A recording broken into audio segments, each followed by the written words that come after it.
A wolf leaps onto a boy's coffin during his funeral, leaving the mourners frozen in shock.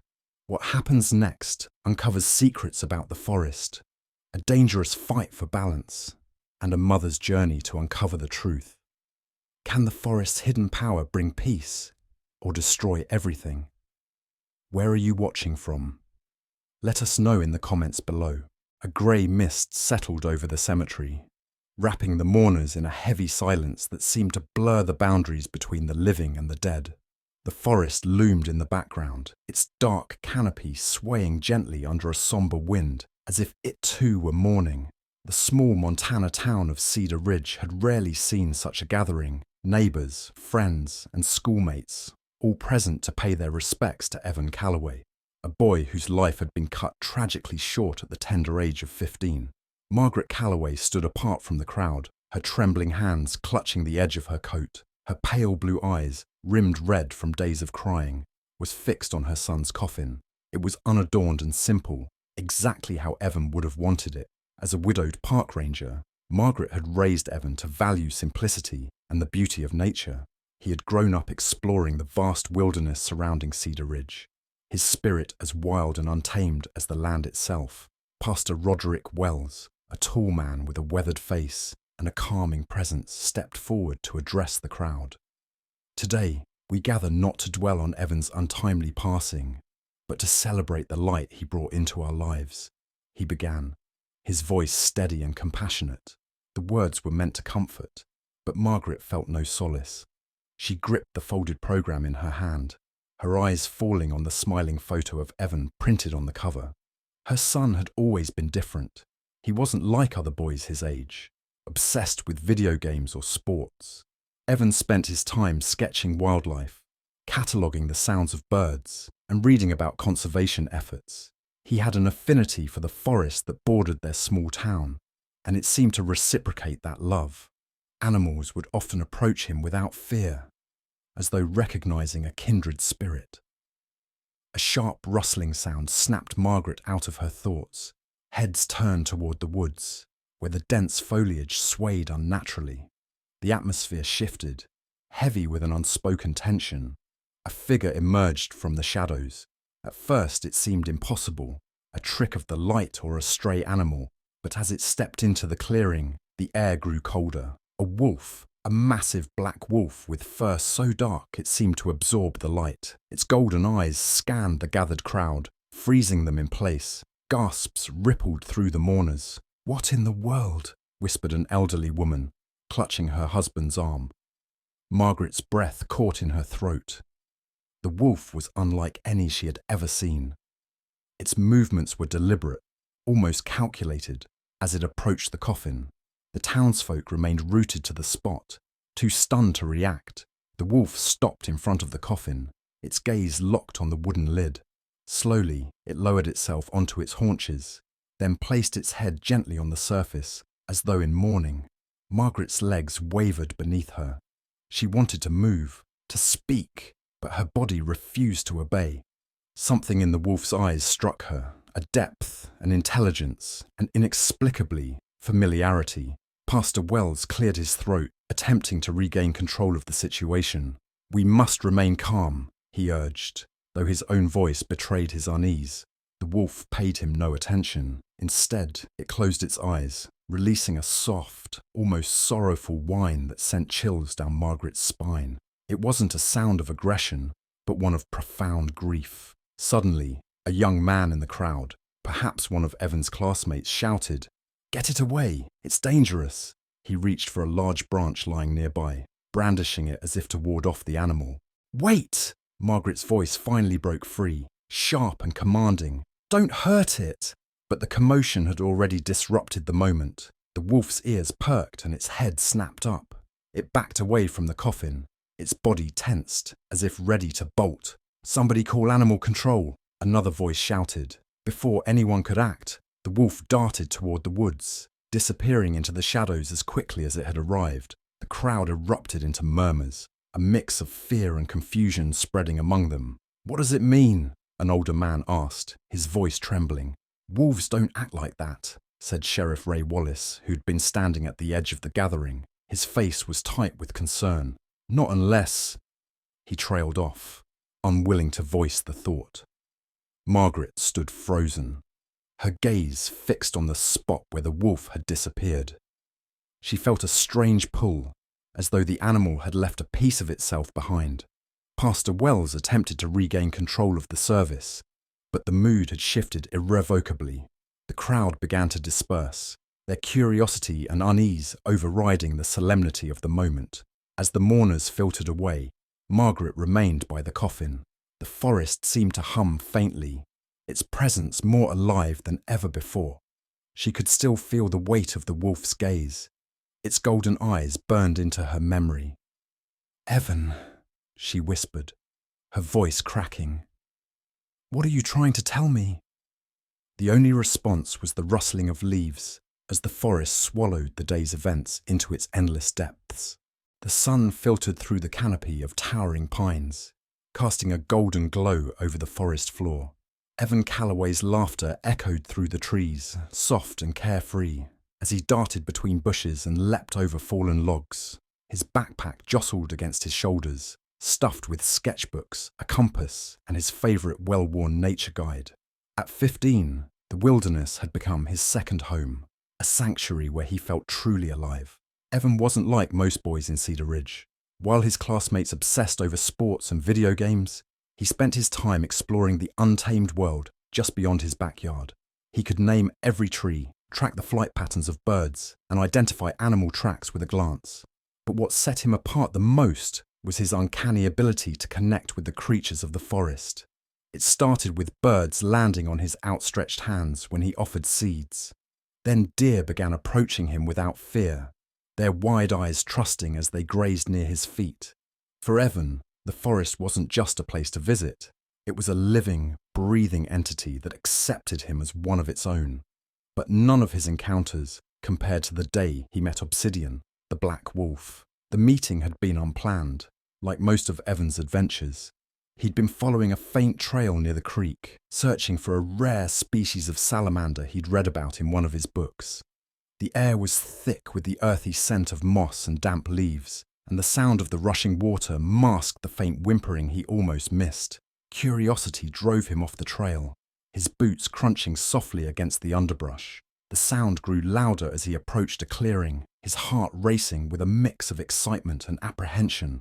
There, caught in the cruel grip of a steel snare, was a wolf pup.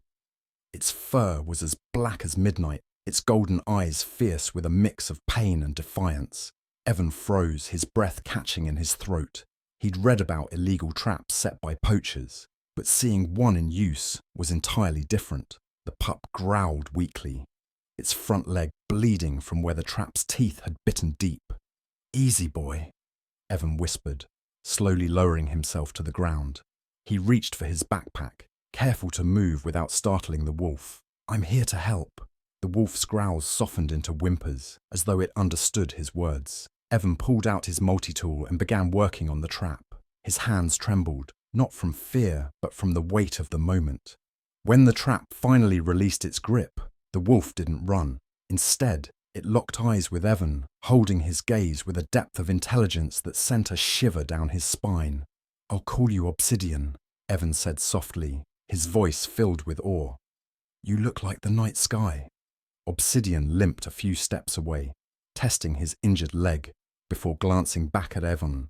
For a moment, it seemed as though the wolf wanted to speak, to thank him. Then, with a flick of his tail, he disappeared into the shadows. From that day forward, Obsidian became a constant presence in Evan's life.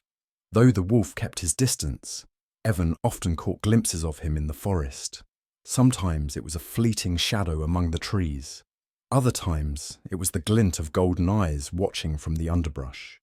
Evan began documenting their encounters in his journal, filling its pages with sketches and observations. He noted how Obsidian moved with a quiet grace, his presence almost otherworldly. It wasn't long before Evan realized the wolf wasn't just following him, he was protecting him. One evening, as Evan was sketching a cluster of wildflowers near the creek, he heard a low growl behind him. He turned to see Obsidian, his fur bristling and teeth bared. A second later, a large mountain lion emerged from the bushes, its eyes fixed on Evan. Evan's heart pounded in his chest, but he held his ground, trusting Obsidian. The wolf stepped forward, his growls deepening into a menacing snarl. The mountain lion hesitated, its ears flattening, before retreating into the shadows. Obsidian turned to Evan, his golden eyes softening as if to say, "You're safe now." As their bond grew, Evan began noticing strange things in the forest. The air felt heavier, charged with an energy he couldn't explain. The animals seemed more alert, their movements deliberate, as though they were preparing for something. Then came the dreams. They started as fleeting images, trees bending under invisible pressure, rivers running red with mud, and a faint voice whispering his name. Over time, the dreams became more vivid, filling his mind with scenes of destruction, fires consuming the forest, animals fleeing in panic, and a dark figure standing at the edge of it all.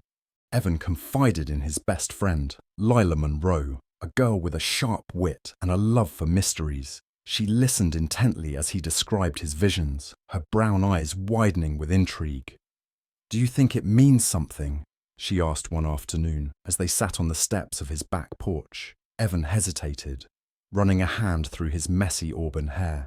"I don't know. It feels real, like the forest is trying to tell me something." Lila frowned, her fingers tapping against the notebook where she jotted down everything he said. "Maybe it's connected to Obsidian. You said he started showing up right before the dreams began, right?" Evan nodded, his gaze drifting toward the woods. "It's more than that, Lila. When I'm out there, it's like the forest is alive, like it knows me." In the weeks leading up to his death, Evan's journal entries became increasingly urgent. He wrote about strange markings he discovered near the creek, symbols carved into the rocks that glowed faintly in the moonlight. He sketched them meticulously, determined to decipher their meaning. One entry, written just days before his accident, stood out. "The balance is shifting. Obsidian feels it too. The forest is warning me, but I don't know how to stop it. I need to find the source before it's too late." The day Evan died was like any other.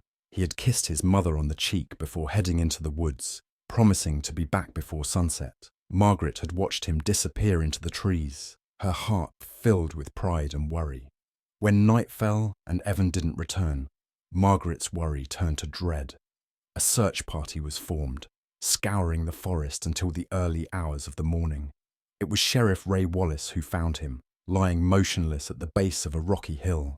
The official report labelled it an accident, a fatal fall while hiking. But Margaret couldn't shake the feeling that there was more to the story. Back in the present, Margaret sat in Evan's room, her trembling hands flipping through the pages of his journal. Each word felt like a message from her son, a puzzle piece waiting to be placed. When she reached the final entry, her breath hitched. "The forest chose me. If something happens, trust Obsidian. He knows the truth." Margaret closed the journal, her heart pounding. Outside the window, the forest seemed to whisper her name, beckoning her to uncover its secrets. Margaret Calloway sat at the edge of Evan's bed, the leather-bound journal clutched tightly in her hands. The room, untouched since his death, was a portrait of her son's gentle soul. Sketches of deer, foxes, and owls adorned the walls, their vibrant details a testament to his love for the wild. His desk, scattered with pencils and field guides, bore the faint imprint of unfinished work. A life paused mid-sentence. Her fingers traced the cover of the journal, her heart heavy with longing. Evan's words filled her mind. "Trust Obsidian. He knows the truth." The wolf's golden eyes haunted her, their piercing gaze stirring something deep and primal. The forest seemed alive that evening, its shadows long and restless beneath the fading sunlight. Margaret had avoided it since Evan's death, its vastness a painful reminder of what she'd lost. But as the day gave way to twilight, she felt a pull she couldn't ignore. Armed with Evan's journal, Margaret laced her boots and grabbed a flashlight, though the fading light seemed secondary to the conviction burning within her. The forest wasn't just a place, it was a character in Evan's story, and Margaret intended to meet it head-on. The air grew cooler as she stepped beneath the canopy, the scent of pine and damp earth wrapping around her like a shroud. Evan's map, sketched in the journal, marked a path to a place he'd labelled only as the clearing. She followed his notes closely, tracing the landmarks he had described: an old sycamore tree, a boulder shaped like a crouching bear. Hours passed, though she hardly noticed the time. Her focus was absolute, her movements purposeful. The deeper she ventured, the more she felt watched, not by menacing eyes, but by something else, something ancient and patient. When she reached the clearing, the forest fell silent. The usual rustle of leaves and chirping of birds faded into an oppressive stillness. In the centre of the clearing lay a cluster of stones, their surfaces etched with markings that glowed faintly under the rising moonlight. Margaret's breath caught. She knelt down, her fingers brushing the carvings. The symbols were intricate, their patterns unfamiliar yet deeply resonant. Flipping through Evan's journal, she found a page filled with sketches of similar markings. "The balance is shifting," he'd written beneath them. "I have to understand before it's too late." A low growl snapped her out of her thoughts.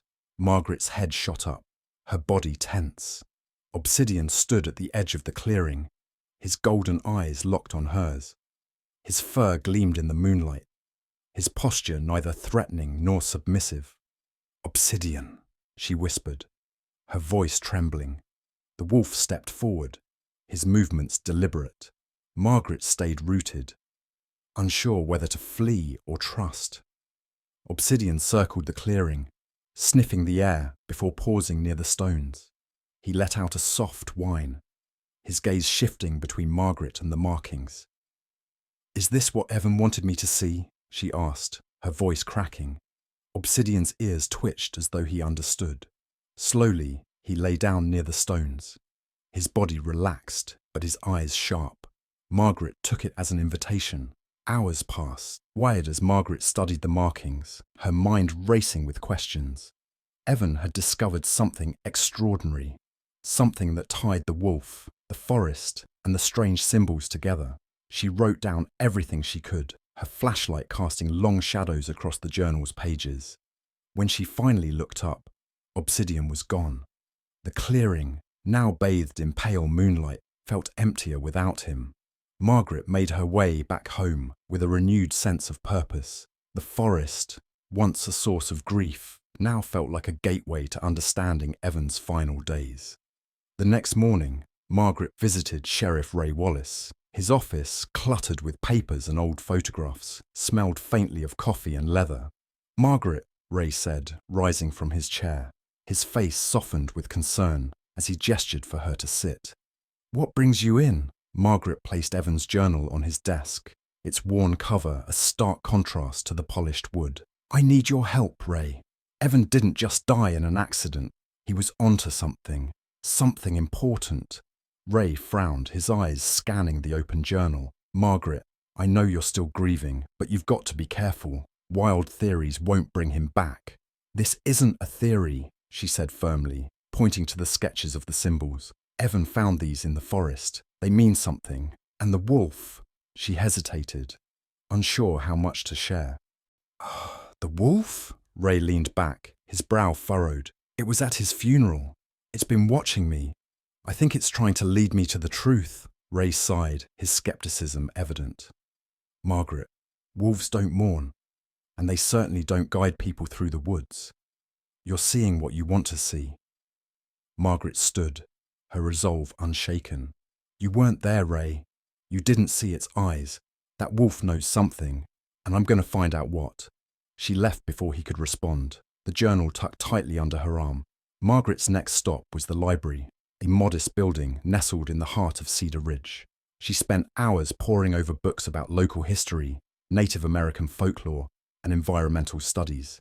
A pattern began to emerge. Stories of guardians who protected the land. Tales of wolves acting as intermediaries between the human and natural worlds. One account in particular caught her attention. It spoke of ancient carvings found in the forests of Montana, symbols believed to represent a balance between mankind and nature. The descriptions matched the markings Evan had drawn. Armed with this newfound knowledge, Margaret returned to the clearing that evening. The air felt heavier, the forest alive with an unseen energy. Obsidian was waiting for her, his presence as steady and reassuring as before. This time, he didn't circle the clearing. Instead, he led her deeper into the woods, his movements fluid and confident. Margaret followed without hesitation, her flashlight casting fleeting beams of light across the trees. After what felt like an eternity, they arrived at an old cabin, its wooden frame weathered and partially overgrown with moss.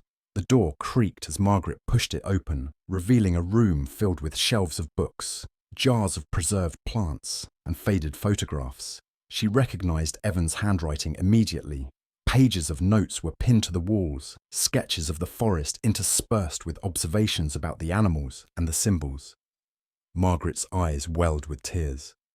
Her son had turned this cabin into a sanctuary, a place where he could immerse himself in the mysteries of the wilderness. On the desk lay a folded map, marked with an X near the creek. Beside it was a single word, scrawled in Evan's unmistakable script: truth. Margaret's hand trembled as she picked up the map.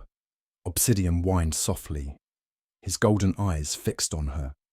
"I'll find it, Evan," she whispered. "I'll find the truth." The forest seemed to hum in response, its shadows deepening as if to protect its secrets. Margaret felt a flicker of hope. She wasn't alone in this journey. The wolf and the forest itself were with her. The air in the forest was colder than usual, carrying an edge that prickled Margaret's skin as she followed the path outlined on Evan's map. The map led to a creek deep within the forest, marked with an X that Evan had labelled truth. She had prepared herself as best as she could, dressing in sturdy boots and a thick jacket, with her flashlight, journal, and a small knife tucked into her pack. Obsidian trotted ahead, his black fur a shadow against the trees. His movements were purposeful, yet there was an unease about him, a tension that Margaret couldn't ignore. The wolf frequently paused, sniffing the air, his ears swiveling to catch sounds Margaret couldn't hear. She gripped the map tighter, glancing down at Evan's notes scrawled in the margins. "Listen to the forest. It speaks if you're willing to hear." The creek came into view just as the sunlight began to wane, its clear water reflecting the last golden hues of the day. Margaret crouched beside it, her fingers brushing the smooth stones as she searched for any sign of what Evan had marked. Obsidian paced behind her, his agitation growing. That's when she noticed it, a small stack of stones arranged in a deliberate pattern near the water's edge. Beneath the stack was a flat rock etched with more of the strange markings Evan had drawn in his journal. She traced the grooves with her fingertips, the cold stone pulsing faintly under her touch. "What were you trying to tell me, Evan?" she whispered, her voice barely audible over the gentle gurgle of the creek. A low growl broke the stillness. Margaret whipped her head around to see Obsidian, his hackles raised, staring intently into the trees. The forest had gone silent again, the usual chorus of birds and insects conspicuously absent. "Obsidian!" Margaret's voice wavered as she stood, her eyes scanning the shadows. The wolf moved closer to her, his growl deepening. His golden eyes locked onto a patch of darkness between the trees, and Margaret's pulse quickened. She couldn't see anything, but she felt it, an oppressive presence watching, waiting. Suddenly, a figure emerged. A man with a rifle slung over his shoulder, his face partially obscured by a wide-brimmed hat. It was Hank Whitaker, the wealthy rancher who had been pushing for a wolf hunt. "Well, isn't this a surprise?" Hank drawled, stepping into the clearing. His voice was calm, but there was a sharpness to it that made Margaret's stomach tighten. "What are you doing out here, Margaret?" he asked, his gaze flicking to Obsidian. "And with a wolf, no less. Dangerous company, don't you think?" Margaret squared her shoulders, refusing to show fear. "I could ask you the same thing. This is protected land, Hank. You have no business here." Hank smirked, his eyes narrowing. "Oh, I have plenty of business here. You see, these wolves have been causing all sorts of trouble for the ranchers. Livestock missing, tracks all over the place. I'm just keeping an eye out." Obsidian growled louder, stepping in front of Margaret. "Call him off," Hank said, his hand resting on the rifle's strap. Margaret's anger flared. "He's not the problem, Hank. You are. Evan knew something about what you've been doing out here, didn't he? Hank's smirk vanished, replaced by a cold, hard glare. You're treading on dangerous ground, Margaret. Maybe it's time you turned around and forgot whatever nonsense you're chasing. Before Margaret could respond, a sharp snap echoed through the clearing. She turned to see another man, one of Hank's ranch hands, emerge from the trees. He held a trap in his hands, its metal teeth stained with rust. Her stomach churned. The pieces began to fall into place. The traps, the symbols Evan had found, the strange behaviour of the forest. What are you really doing out here, Hank? Margaret demanded, her voice shaking with both fear and anger. Hank stepped closer, his face inches from hers. I'm protecting what's mine, Margaret. That forest doesn't belong to you, or your son, or anyone else who thinks they can tell me how to run my land. Margaret's fists clenched. The forest isn't yours to control, and you know it. Evan knew it too. The mention of her son seemed to strike a nerve. Hank's jaw tightened, and for a moment she thought he might say something. But instead, he turned to his ranch hand. Let's go, he ordered. We've wasted enough time here. The two men disappeared into the trees, their footsteps fading into the distance. Margaret exhaled shakily, her heart pounding in her ears. Obsidian pressed against her leg, his presence grounding her. I'm not giving up, Evan, she murmured, her resolve hardening. Whatever they're hiding, I'll find it. Margaret spent the next several days poring over Evan's journal, searching for anything she might have missed. The symbols near the creek haunted her, their meaning just out of reach. She took rubbings of the markings, comparing them to images she found in books at the library. It was there that she stumbled upon a breakthrough. A book on Native American folklore mentioned similar carvings found in the forests of Montana, believed to mark sacred sites connected to the natural balance of the land. The text described guardians who were chosen to protect these sites, their bond with the forest granting them a unique connection to its inhabitants. Margaret's pulse quickened as she read. The descriptions mirrored everything Evan had written in his journal and everything she had seen in Obsidian's behaviour. The forest wasn't just alive, it was trying to protect itself. One evening, Margaret returned to the clearing near the creek, determined to learn more. Obsidian was already there, waiting for her as if he had known she was coming. The forest felt different that night, more vibrant, more charged. Margaret knelt beside the markings, tracing them again with her fingers. A sudden gust of wind swept through the clearing, carrying with it a faint, haunting sound. It was a low, mournful howl, echoed by others in the distance. Obsidian raised his head, his golden eyes glowing in the moonlight. Margaret felt a chill run down her spine. The howls weren't just calls, they were warnings. Something's coming, she whispered, the weight of the realization sinking in. Obsidian stepped closer, his gaze locking onto hers. For the first time, Margaret felt as though the wolf was trying to tell her something. She didn't fully understand it yet, but she knew one thing for certain. The forest was in danger, and she was a part of whatever was about to unfold. Margaret stood at the edge of the clearing, her breath visible in the cool morning air. The first rays of sunlight filtered through the dense canopy, illuminating the strange carvings she had spent so many nights trying to decipher. Today felt different, charged with an urgency she couldn't explain. She placed Evan's journal on a flat rock, flipping through its worn pages once more. Obsidian was close by, his golden eyes fixed on her every move. His presence had become a source of comfort, an anchor in the chaos that had consumed her life since Evan's death. Evan believed in you, didn't he? Margaret whispered, her voice carrying an edge of desperation. The wolf didn't respond, of course, but his gaze held steady, as if affirming her words. She traced her fingers over one of the carvings, the grooves cold and rough beneath her touch. There was something ancient about them, something that spoke of wisdom long forgotten. Evan had seen it too, she thought. He had understood what these symbols meant, or at least he had tried to. But Margaret wasn't alone in the forest anymore. She could feel it. The air shifted, carrying with it a faint sound, the crunch of boots against leaves. Margaret stiffened, her hand instinctively reaching for the small knife in her jacket pocket. From the shadows emerged Cole Harrington, The rugged tracker she'd heard whispers about in town, his weathered face and sharp green eyes, spoke of years spent navigating the wilderness, and there was a cautiousness in his movements as he approached. "Didn't think anyone else knew about this place," Cole said, his voice low and steady. Margaret relaxed slightly, but didn't let her guard down. "What are you doing here?" Cole gestured toward the carvings. "Same as you, I reckon, trying to figure out what these mean." Margaret frowned. "How do you know about them?" Cole crouched beside one of the stones, his fingers brushing the markings with surprising reverence.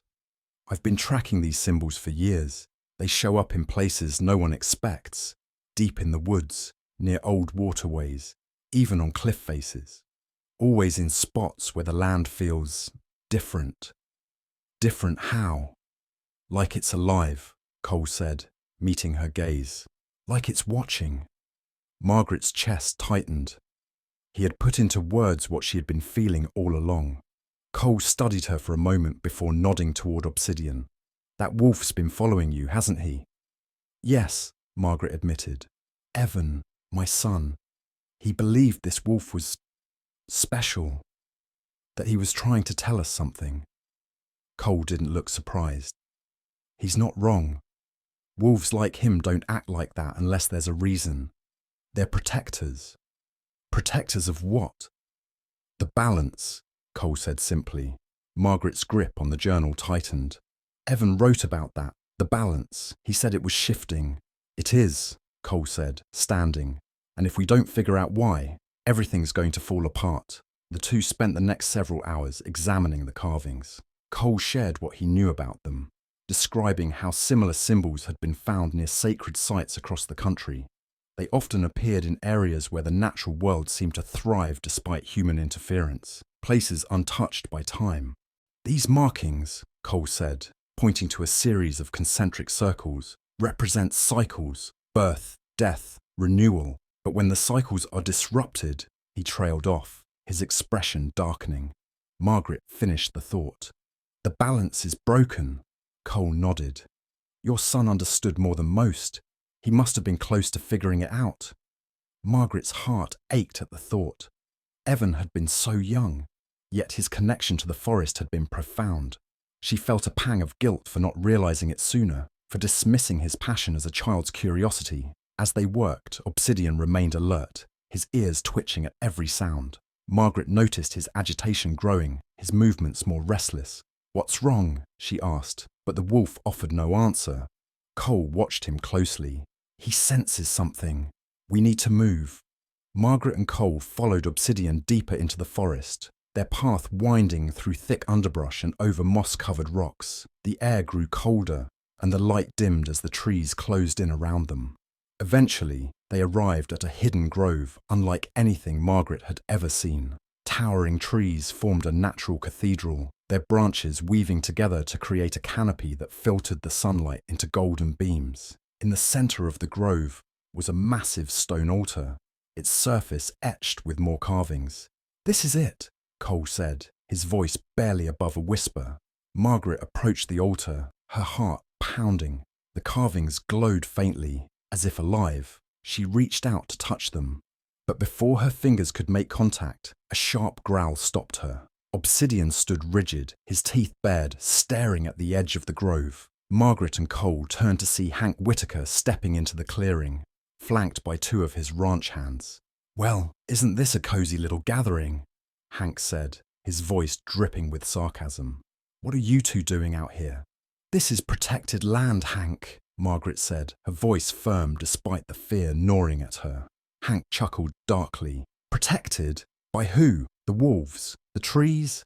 "Don't make me laugh, Margaret." Cole stepped forward, placing himself between Hank and Margaret. "You've been setting traps on this land, haven't you?"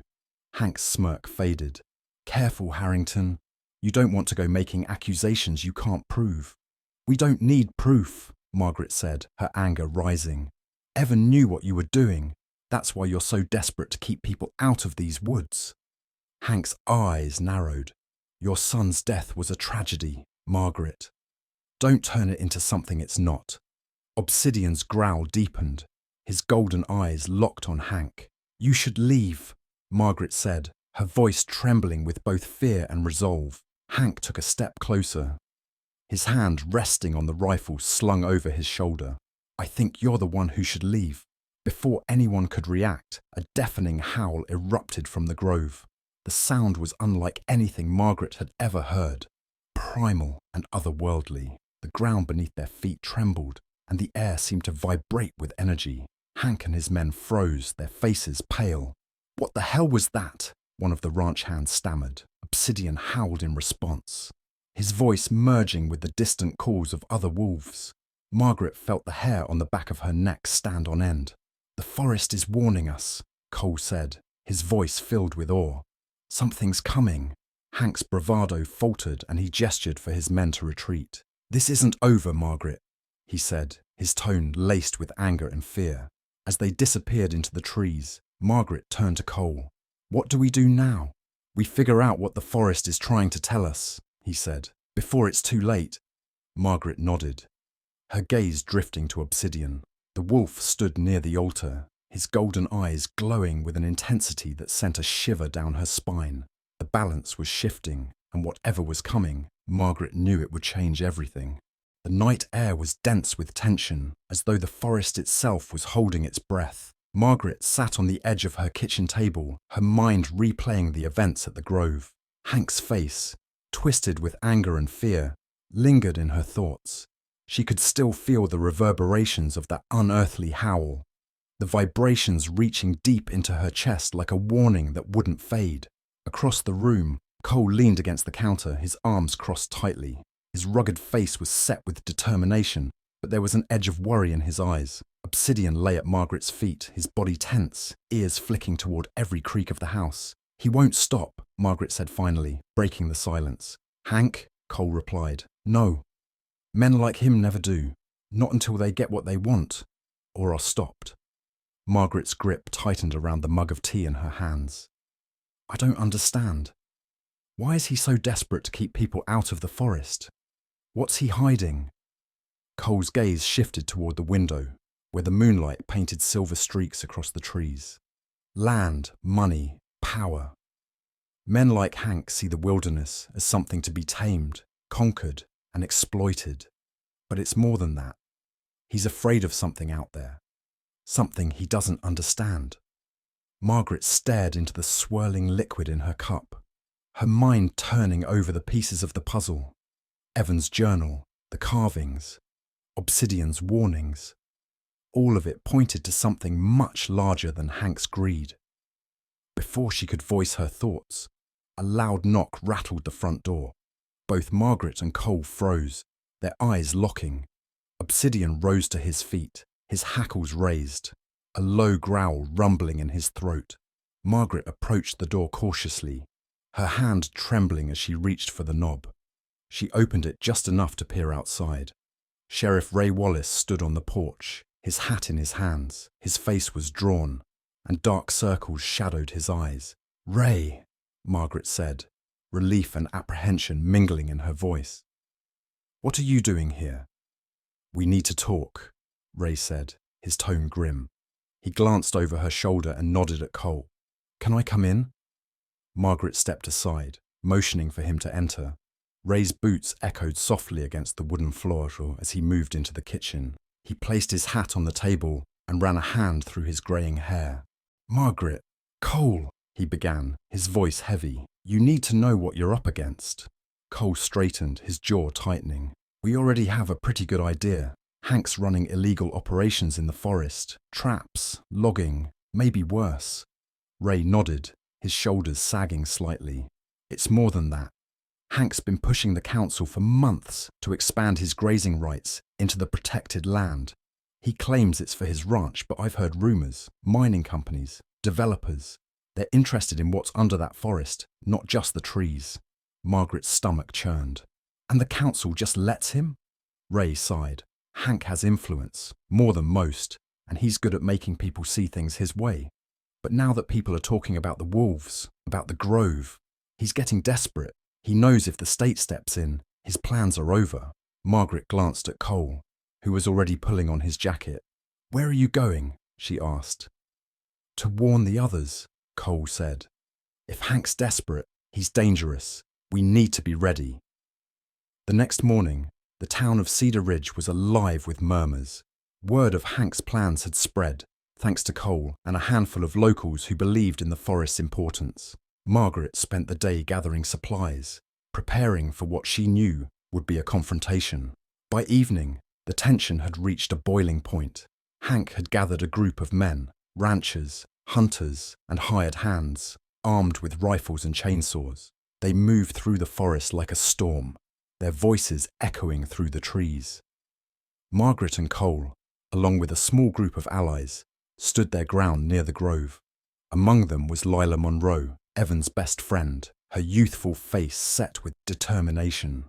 "We can't let them destroy this place," Lila said, her voice steady despite the fear in her eyes. "We won't," Margaret replied, her resolve hardening. As Hank's group approached, the air grew thick with tension. Obsidian emerged from the shadows, his golden eyes glowing in the dim light. Other wolves appeared behind him, their presence both eerie and awe-inspiring. Hank stepped forward, his rifle slung over his shoulder. "Margaret," he called, his voice dripping with mockery. "You really think you can stop this?" Margaret stepped forward, her chin held high. "This forest isn't yours to destroy, Hank. It belongs to everyone, and it's trying to protect itself." Hank laughed, the sound cold and hollow. "Protect itself? Don't be ridiculous. It's a patch of trees, nothing more." Before Margaret could respond, a deep growl rumbled through the grove. Obsidian stepped between her and Hank, his posture commanding. The other wolves followed suit, forming a protective circle around the grove. The men behind Hank hesitated, their bravado faltering in the face of the wolves. "This isn't worth it, Hank," one of them muttered. "We're not getting paid enough to mess with that."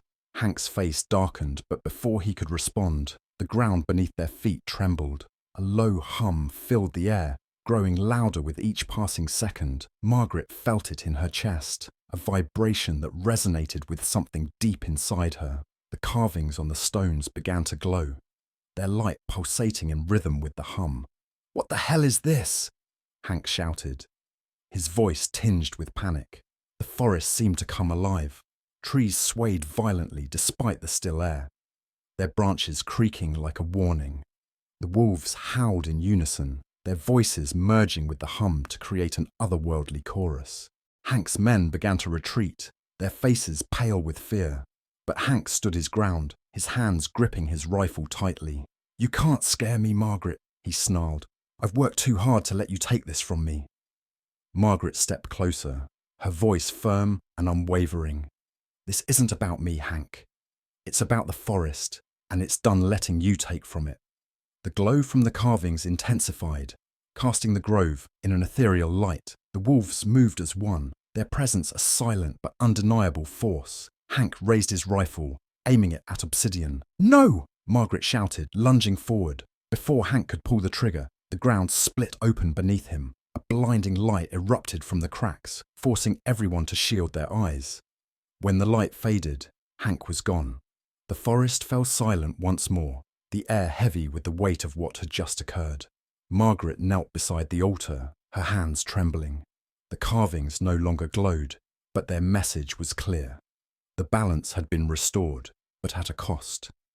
As the first rays of sunlight broke through the canopy, Margaret rose to her feet, her heart filled with both grief and hope. The forest had chosen to protect itself, and she had played a part in that. Obsidian stood beside her, his golden eyes meeting hers. For the first time, she understood. The forest wasn't just a place, it was a living entity, and it had trusted her to be its voice, and she wouldn't let it down. The grove was silent in the aftermath of the light's eruption. The earth, once trembling with power, now felt eerily calm, as though holding its breath. Margaret stood at the centre, her hands clenched at her sides, her gaze fixed on the spot where Hank Whitaker had vanished. The ground was unmarked, as if the forest had erased him without a trace.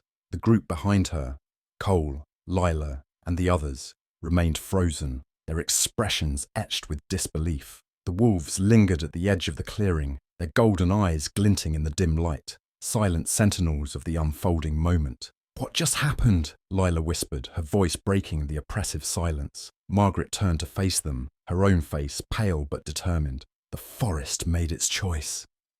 Made its choice? Cole's voice was sharp, his green eyes narrowing. Margaret, what does that even mean? The ground opened up and swallowed a man. Margaret glanced at Obsidian, who stood beside her, his gaze steady and piercing. The carvings, she said, her voice steadying. They've been warning us all along. The balance was broken. Hank wasn't just harming the forest, he was defying it. The forest retaliated. Cole rubbed the back of his neck, his skepticism warring with what he had just witnessed. Retaliated? Trees and stones don't retaliate. Something else is going on here. Margaret opened Evan's journal, flipping to the last entry. The page felt heavier than before, as though it carried the weight of her son's final words. The balance must be restored. If we don't act, the forest will choose for us. Her voice trembled as she read it aloud. Evan knew. He felt this coming. Cole exhaled, his shoulders sagging. So what happens now? Does the forest just start deciding who lives and who dies? Margaret looked out into the trees, their ancient branches swaying gently in a wind she couldn't feel. It's not about punishment, she said softly. It's about balance. If we don't protect it, it will protect itself. But we have to make a choice. Are we part of that balance, or are we the ones breaking it? The group dispersed as dawn broke, leaving Margaret alone in the grove with Obsidian. The wolf's presence was steadying, his golden eyes watching her with an intelligence that felt almost human. She knelt by the altar, tracing the carvings with her fingers. The glow had faded, but the energy remained, humming beneath the surface like a heartbeat. What do you want me to do? She whispered, her voice barely audible. What was Evan trying to tell me? Obsidian stepped closer, his body warm against her side. He nudged her hand with his nose, then turned toward the path leading deeper into the forest. Margaret hesitated for only a moment before rising to her feet and following him. The path wound through the trees, twisting and narrowing until it opened into a vast clearing Margaret had never seen before. In the centre stood a massive tree, its trunk wider than any she'd encountered, its gnarled branches stretching high into the sky. The bark was covered in carvings similar to those on the stones, their patterns weaving together like a tapestry. Obsidian stopped at the base of the tree, his posture reverent. Margaret approached slowly, her breath catching as she reached out to touch the trunk. The moment her fingers made contact, a rush of energy surged through her, filling her mind with images and sounds. She saw Evan standing in this very spot, his hand pressed against the tree. He was younger, smiling, his eyes alight with wonder. Around him, animals gathered, deer, foxes, birds and wolves, watching silently as though bearing witness. Then the images shifted. She saw Hank, his face twisted with greed and anger as he directed men to cut paths through the forest. She saw traps being set, their cruel teeth snapping shut. She saw the balance tipping, the forest's energy flickering like a dying flame. Finally, she saw herself, standing where she was now, with Obsidian by her side. The wolf's golden eyes glowed brighter, and a voice, not Evan's, but something older and deeper, filled her mind. You are the bridge. You must choose. The vision faded, leaving Margaret trembling. She sank to her knees, her hand still pressed against the tree. Obsidian nudged her shoulder gently, grounding her. I don't know what to do, she whispered. How can I fix this? The wolf let out a low, mournful howl that echoed through the clearing. Margaret felt the weight of his message. This wasn't just about Hank or the grove. It was about the entire forest, about generations of harm and neglect. And it was about the choice she had to make now, not for herself, but for the future. Margaret spent the next days preparing, her determination growing with each passing hour. She reached out to the townsfolk, sharing what she had learned. Many were skeptical, but others, especially those who had known Evan, listened. Lila worked tirelessly by her side, rallying the younger residents of Cedar Ridge to join the cause. Cole, despite his initial doubts, became one of Margaret's strongest allies. Together, they organised patrols to protect the forest from further intrusion. They gathered evidence of Hank's illegal activities, presenting it to state authorities. But Margaret knew this fight wouldn't be won through laws and regulations alone.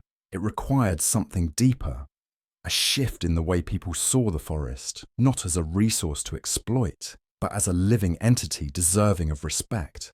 As the community began to mobilize, the forest seemed to respond. The air grew lighter, the trees swayed more gently, and the animals moved with less caution. The balance, Margaret realized, wasn't fully restored, but it was beginning to heal. One evening, as the sun dipped below the horizon, Margaret returned to the grove. She carried Evan's journal, her heart heavy with the weight of what she needed to do. Obsidian was already there, his golden eyes watching her intently. She knelt before the altar, placing the journal on its surface. "This was your journey, Evan," she said, her voice trembling. "But it's my responsibility now." The carvings began to glow faintly, their light pulsating like a heartbeat. Margaret felt the forest's energy envelop her, a warmth that chased away her doubts and fears. She closed her eyes, letting the connection deepen. When she opened them, she wasn't alone. Figures stood around her, their forms shimmering like the light filtering through the canopy. They were neither fully human nor entirely animal, but something in between. Guardians of the forest, their presence both comforting and awe-inspiring. One of the figures stepped forward, its shape fluid and ever-changing. Its voice resonated in her mind, deep and resonant. "The balance is fragile. Will you protect it?" Margaret swallowed hard, her chest tightening. "I will, but I can't do it alone." "You will not be alone," the figure replied. "The forest has chosen you, as it chose your son. Trust it, and it will guide you."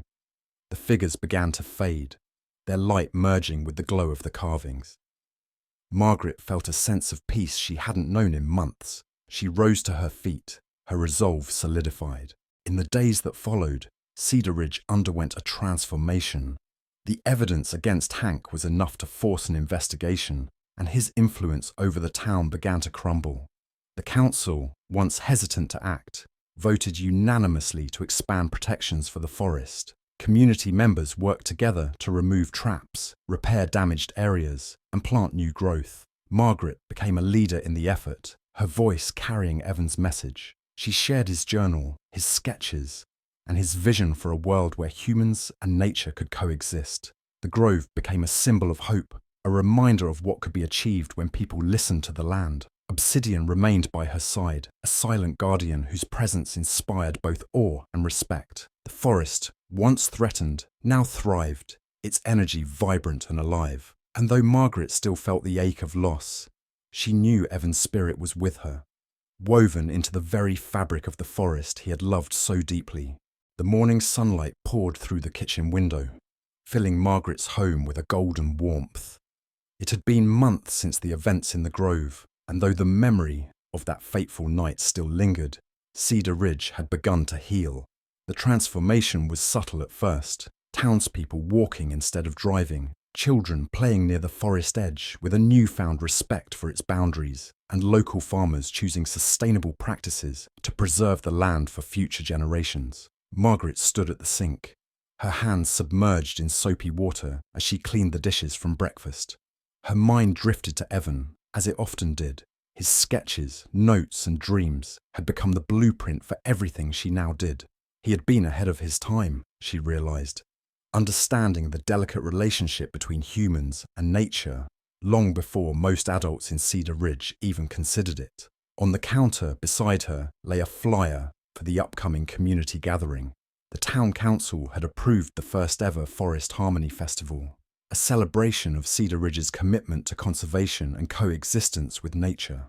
Margaret smiled faintly as she read the list of activities: educational workshops, guided forest walks, and a presentation on the wolves that had become a symbol of the town's rebirth. Obsidian padded silently into the kitchen, his black fur shimmering in the morning light. His golden eyes met Margaret's, and she swore there was an understanding in his gaze that went beyond instinct. He had stayed with her through everything, an ever-present reminder of the bond Evan had forged with the forest. "You think they're ready?" Margaret asked, her voice soft. Obsidian tilted his head, his ears flicking forward as if to say, "They're learning." The festival was a resounding success. People from Cedar Ridge and the surrounding towns gathered in the main square, their excitement palpable. Booths lined the streets, offering everything from handmade crafts to organic produce grown using methods inspired by Margaret's conservation efforts. Children ran from station to station, laughing as they learned about the ecosystem from volunteers who had once been skeptics of the movement. Margaret stood near the main stage, watching as Cole prepared for his presentation on the local wolf population. He had become an unlikely champion of the cause, using his tracking skills to monitor the wolves and educate the public about their importance in maintaining the balance of the forest.